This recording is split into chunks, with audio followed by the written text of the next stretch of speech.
மேஷராசி என்பர்கள் இந்த வீடியோ பார்த்துருந்தீங்க அப்படின்னா ஸ்கிப் பண்ணாமல் பாருங்கள். உங்களுடைய வாழ்க்கையில் ஒரு முக்கியமான காலகட்டம், கடவுள் உங்களுக்காக ஒரு இன்டிமேஷன் கொடுத்துருக்காங்க அப்படின்னு கூட நீங்கள் நினச்சிக்கலாம்.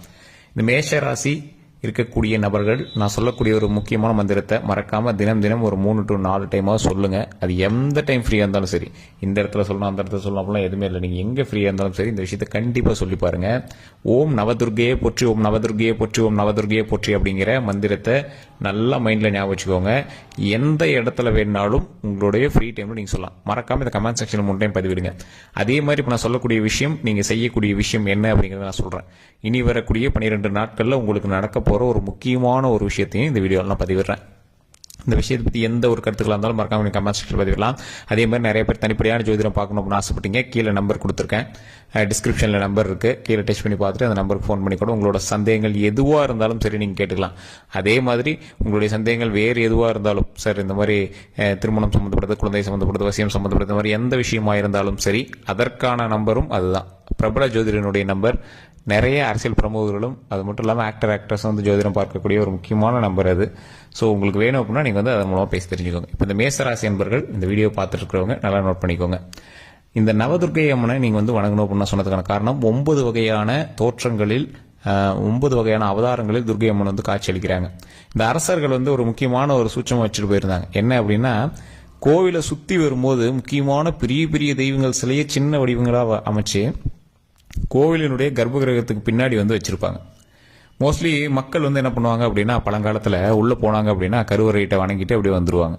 ஆனால் அரசர்களுக்கு மட்டும் தனியான வழிகள் இருக்கும். அந்த வழியாக போய் தான் சுற்றி வருவாங்க. அது சுற்றி வரும்போது சில முக்கியமான தெய்வங்களை வழிபட்டு வருவாங்க.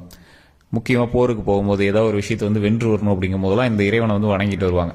அதில் சுற்றி வரும்போது உயிர் பயத்திலிருந்து வெளியே வரத்துக்கும், நீண்ட ஆயுளை கொடுப்பதற்கும், எந்த ஒரு விஷயத்திலையும் வெற்றி கொள்வதற்கும், எல்லா விஷயத்திலையும் வெற்றியாக இருக்கிறதுக்கும் அந்த துர்க்கை அம்மன் வழிபாடை கண்டிப்பாக பண்ணுவாங்க. அதில் நவதுர்க்கை அப்படிங்கிறது 9 வகையான அவதாரங்கள் கொண்டது நவதுர்க்கை. இந்த நவதுர்க்கையை வணங்கும் போது எந்த பிரச்சனையும் வராமல் ஒரு ஆள் வந்து முன்னாடி வருவதற்கு அது மிகப்பெரிய உறுதுணையாக இருக்கும். தற்போதைய நிலைமையில மேஷராசிக்காரர்கள் வணங்க வேண்டிய ஒரு முக்கியமான தெய்வம் துர்க்கை அம்மன். அதில் இந்த நவதுர்க்கை வழிபாடு பண்ணீங்க அப்படின்னா எந்த விதமான சகல தோஷங்களும் நீக்கக்கூடிய ஒரு முக்கியமான தெய்வமாக இந்த நவதுர்க்கை உங்களுக்கு வழிவகுப்பாள். 9 வகையான சக்தி உள்ளடக்கிய ஒரு தெய்வம் நவதுர்க்கை. நவ அப்படின்னா 9, உங்களுக்கு தெரிஞ்சிருக்கும் முன்னாடியே. இந்த நவதுர்க்கை அம்மன் வழிபடும் போது எந்த ஒரு விஷயமும் நீங்கள் வந்து எக்ஸ்ட்ரா பண்ணணும், செலவு பண்ணாலும் ஒன்றுமே கிடையாதுங்க.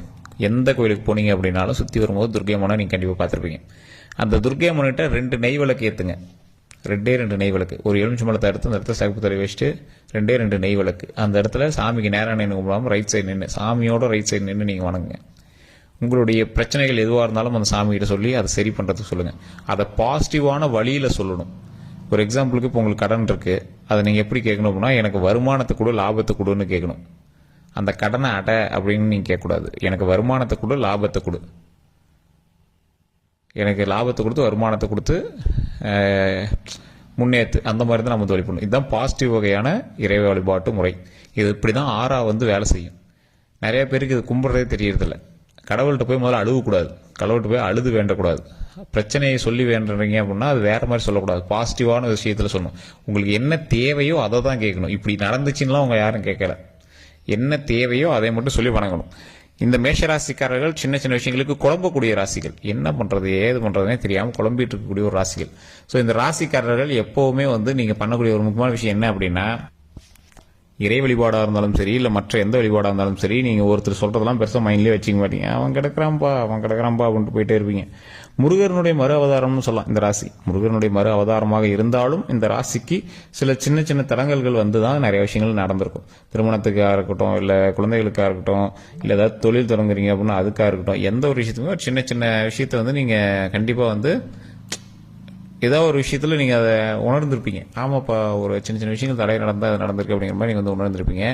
அந்த மாதிரி விஷயங்கள் உங்களோட லைஃப்பில் ஏதாவது நடந்திருக்கு அப்படிங்கிற பட்சத்தில் நீங்கள் வந்து பண்ணக்கூடிய ஒரு முக்கியமான விஷயம் உங்களுடைய குலதெய்வ வழிபாடு. இந்த குலதெய்வ வழிபாடை நீங்கள் பண்ணிட்டு தான் இருக்கீங்க அப்படின்னு உங்களுக்கு தோணுச்சு அப்படின்னா அப்போ அதை நீங்கள் சரிவர பண்ணல அப்படின்னு அர்த்தம். குலதெய்வ இடத்துக்கு போனீங்க அப்படின்னா உங்களுடைய குறைகளை சொல்லி தீர்த்து உங்களுடைய ப்ராப்ளத்தை சால்வ் பண்ணிவிட்டு அந்த இடத்துல ஒரு சாப்பாடு செஞ்சு ஒரு 10 பேர் சேர்ந்து சாப்பிட்டு போங்க. இதுதான் ஒரு மிகப்பெரிய விஷயம். குலதெய்வத்துக்கு கோயிலில் போய் சாப்பிடணும், இல்லை சாப்பிட்டு வரணும். அதுதான் வந்து ரொம்ப நல்லது. ஏன் அதை சொல்கிறாங்க அப்படின்னா, குலதெய்வம் அப்படிங்கிறது உங்களுடைய முன்னோர்கள். எல்லா கோவில்லையும் கருப்பு சாமின்னு ஒன்று இருக்கும். கருப்பு சாமி அப்படிங்கிறது எதுக்கு அப்படின்னா, உங்களுடைய தாத்தாவுக்கு நீங்க ஏதாவது சாமி கும்பிட்டுருப்பீங்க, அவரோட அப்பாவுக்குலாம் நீங்க வந்து சாமி கும்பிட்டுருப்பீங்க. இப்படி வம்சாவளியில நிறைய பேர் இருந்திருப்பாங்க. அவங்கெல்லாம் ஒட்டுக்கா ஒரே இடத்துல வருடத்திற்கு ஒரு முறை வந்து வணங்கக்கூடிய ஒரு இடமாக, அவங்களுக்கு எல்லாத்துக்கும் படையல் போட்டு வணங்கக்கூடிய இடமாக இருப்பது தான் குலதெய்வ கோயில்.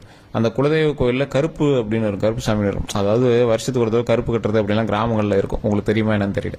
அந்த மாதிரி கருப்பு கட்ட முடியாதவர்கள் அந்த கருப்பு சாமி கோவிலில் போய் வழிபட்டு வருவாங்க. எப்பவுமே இந்த கருப்பு சாமி கோவில் வந்து இந்த சென்ட்ரல் அந்த குலதெய்வத்துக்கு பக்கத்தில் தான் இருக்கும். சிலருக்கு கருப்பு சாமியே குலதெய்வமாக இருக்கும். ஸோ இந்த மாதிரி விஷயங்கள் நிறைய பேருக்கு தெரியறதில்ல. அதனால தான் வருடத்திற்கு ஒரு கூட கண்டிப்பாக போய் குலதெய்வ வழிபாடு பண்ணணும், கருப்பு சாமிக்கு படையல் பண்ணணும் அப்படிங்கிறது நிறைய பேருக்கு தெரியறதில்ல. அதே மாதிரி ஒரு முக்கியமான விஷயம், இந்த மேஷ ராசிக்காரர்கள் தற்போதைய நிலைமையில் ஜாக்கிரதையாக இருக்க வேண்டிய சில முக்கியமான விஷயங்களும் இருக்குது. நீங்கள் நார்மலாக எப்பவும் போல் நடந்துக்கிற விஷயங்கள் எல்லாமே நடக்கும். உங்களுடைய தொழில்கள் ஒரு 70% பரவாயில்லையாக தான் இருக்கும். வண்டி வாகனங்களில் கவனம் தேவை.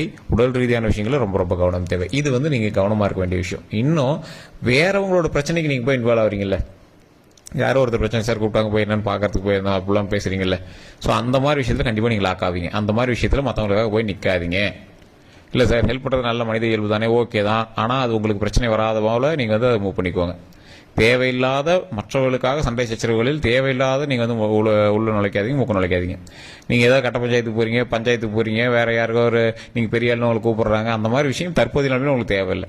நீங்கள் எப்போவுமே ஒரு சமூகம் சார்ந்த ஒரு விஷயத்தில் தான் நீங்கள் வந்து இருப்பீங்க. உங்களோட தொழிலாக இருக்கட்டும் இல்லை எதுவாக இருக்கட்டும், நீங்கள் வந்து சமூகம் சார்ந்த ஒரு சேவை தொழிலில் தான் நீங்கள் கண்டிப்பாக இருப்பீங்க. இந்த மேஷராசியை பொறுத்த வரைக்கும் ஏதோ ஒரு வகையில் மக்களுக்கு சேவை செய்யக்கூடிய ஒரு தொழில், அது நீங்கள் பிரைவேட்டாக பண்ணாங்கன்னா இல்லை கவர்மெண்ட்ல இருந்து பண்ணாங்கன்னா ஏதோ ஒரு சேவை செய்யக்கூடிய தொழிலில் இருப்பீங்க.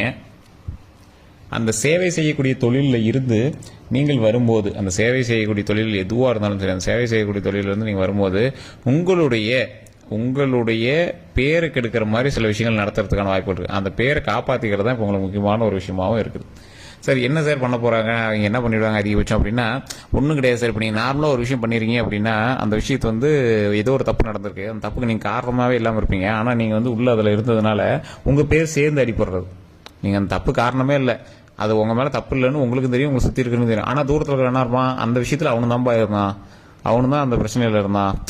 யாரோ ஒருத்தர் வந்து சட்டத்துக்கு புறம்பாக யாரோ நடந்துக்கிறாங்க, அந்த ஆஃபீஸில் அவனு தான்ப்பா இருந்தான், அவனு தான் வாங்கியிருப்பான். ஸோ அந்த மாதிரி விஷயங்களில் ஏதோ ஒரு மாதிரி தேவையில்லாமல் கெட்ட பேர் வருது. ஸோ அந்த மாதிரி எந்த ஒரு சட்டத்திற்கு புறம்பான விஷயங்கள் நீங்கள் செய்யக்கூடாது அப்படிங்கிறத ஒரு முக்கியமான விஷயம். நீங்கள் சட்டத்துக்கு தகுந்த மாதிரி சில வேலைகள் தான் நீங்கள் வந்து பண்ணிட்டு இருப்பீங்க. அதாவது சட்டத்தோடு நீங்கள் வந்து இணைந்து இருக்கிற மாதிரி, ஒரு எக்ஸாம்பிள் சேவை மையம், இல்லை ஏதாவது ஒரு கவர்மெண்ட் சார்ந்த தொழில், இல்லை கவர்மெண்ட்டோட லிங்க் இருக்கக்கூடிய ஏதோ ஒரு தொழில், உங்களோட தொழிலுக்கு கவர்மெண்ட் கண்டிப்பாக ஏதாவது ஒரு சின்ன லிங்காவது இருக்கும். அந்த மாதிரி தொழில் தான் நீங்கள் வந்து பண்ணிட்டு இருப்பீங்க. அந்த அளவுக்கு இருக்கக்கூடிய இந்த மேஷராசிக்காரர்கள் மிகப்பெரிய யோகம் கொண்டவர்கள். நீங்கள் தற்போதைய நிலைமையில் உங்களுடைய பிரச்சனைகளிலிருந்து தப்பிக்கணும்னா நவதுர்க்கை அம்மன் வழிபடணும். உயிர் பயத்திலும் தப்பிக்கணும் அப்படின்னா நவதுர்க்கை அம்மன் வழிபடணும். இந்த நவதுர்க்கை அம்மனை தினந்தோறும் வழிபட்டால் ரொம்ப ரொம்ப நல்லது. ஓம் நவதுர்க்கையை போற்றி, ஓம் நவதுர்க்கையை போற்றி, ஓம் நவதுர்க்கையை போற்றி அப்படின்னு மறக்காம கமெண்ட் செக்ஷனில் முன் டைம் பதிவிட்டு, ஃப்ரீ டைமில் எப்போ நீங்கள் ஃப்ரீயாக இருக்கீங்களோ சார், உங்களோட வண்டியில் நீங்கள் போயிட்டு இருக்கீங்க, வேணா ஃப்ரீயாக இருக்கீங்க, அதை சொல்லி பாருங்க.